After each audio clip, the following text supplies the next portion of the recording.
हम लोग बेरोजगारी के बारे में जानेंगे। बेरोजगारी क्या है? तो बेरोजगारी एक दशा है, वैसी दशा है जिसमें व्यक्ति को अपनी दक्षता के अनुरूप उचित पारिश्रमिक पर रोजगार न मिल पाना ही बेरोजगारी कहलाती है। भारतीय समस्या से काफ़ी ग्रसित है। वैसे तो पूरा विश्व ही समस्या से ग्रसित है, लेकिन भारत में बेरोजगारी ज़्यादा है। जब किसी देश के स्वस्थ दक्ष व्यक्तियों को इच्छानुरूप उचित पारिश्रमिक पर रोजगार न मिल पाता है तो यह दशा बेरोजगारी कहलाती है, और ऐसे लोग को हम बेरोजगार कहते हैं।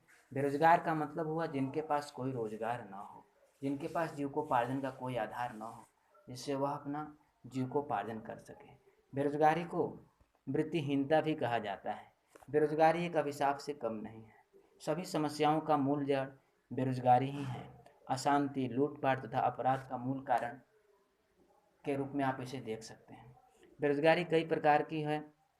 इसके कुछ प्रकारों की चर्चा हम लोग करेंगे, जैसे ऐच्छिक बेरोजगारी, अनैच्छिक बेरोजगारी, मौसमी बेरोजगारी, अस्थायी बेरोजगारी, छिपी हुई बेरोजगारी, आकस्मिक बेरोजगारी, शिक्षित बेरोजगारी। भारत में बेरोजगारी का क्या कारण हो सकता है, उन कारणों को भी जानना होगा।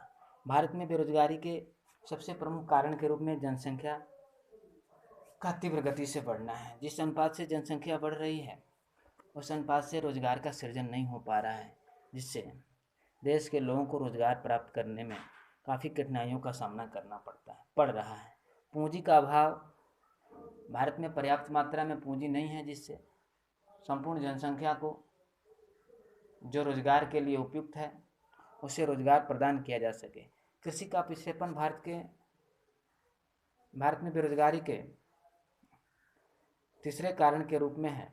कृषि पिछड़ी हुई है और प्राचीन तकनीक का उपयोग आज भी खेती बाड़ी में किया जा रहा है, जिससे बेरोजगारी नियंत्रित नहीं हो पा रही है। औद्योगिक पिछड़ेपन बेरोजगारी का चौथा प्रमुख कारण है। इसके अलावा हम पांचवें कारण के रूप में दोषपूर्ण शिक्षा प्रणाली को देख सकते हैं। हमारे यहाँ रोजगारपरक शिक्षा प्रणाली का अभाव है, जिससे लोगों को रोजगार प्राप्त नहीं हो पाता है। पढ़ लिख करके शिक्षित बेरोजगार इधर उधर दर दर की ठोकरें खाते रहते हैं। छठा कारण आर्थिक संसाधनों का समुचित प्रयोग। आर्थिक संसाधनों का समुचित प्रयोग किया जाए तो निश्चित ही भारत में बेरोजगारी की दर को कम किया जा सकता है।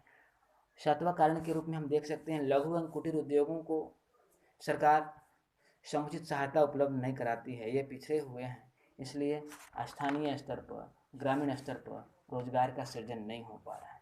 अब प्रश्न यह आता है कि बेरोजगारी को कैसे दूर किया जा सकता है। तो बेरोजगारी को दूर करने के लिए सरकारी और गैर सरकारी दोनों प्रयास जब साथ साथ होंगे तब निश्चित रूप से बेरोजगारी को दूर किया जा सकता है। कुछ हम सरकारी प्रयासों की चर्चा करेंगे, जिसमें आपको जनसंख्या पर नियंत्रण, रोजगार उन्मुख शिक्षा प्रणाली, लघु तथा कुटीर उद्योगों का विकास यदि किया जाए, कृषि के विकास पर ध्यान दिया जाए, कृषि के पिछड़ेपन को दूर किया जाए, पशुपालन, मत्स्य पालन, बागवानी पर बल दिया जाए, स्वरोजगार के अवसर को बढ़ाया जाए, तो निश्चित रूप से बेरोजगारी पर काबू पाया जा सकता है। और इसमें सबसे बड़ी बात यह है कि हमें अपनी शिक्षा प्रणाली में सुधार जरूर करना होगा। रोजगारपरक शिक्षा प्रणाली को पूरे देश में लागू करने की आवश्यकता है, ताकि पढ़ा लिखा शिक्षित युवक दर दर की ठोकरें न खाएं, उसका जीवन यापन आसानी से चलता रहे।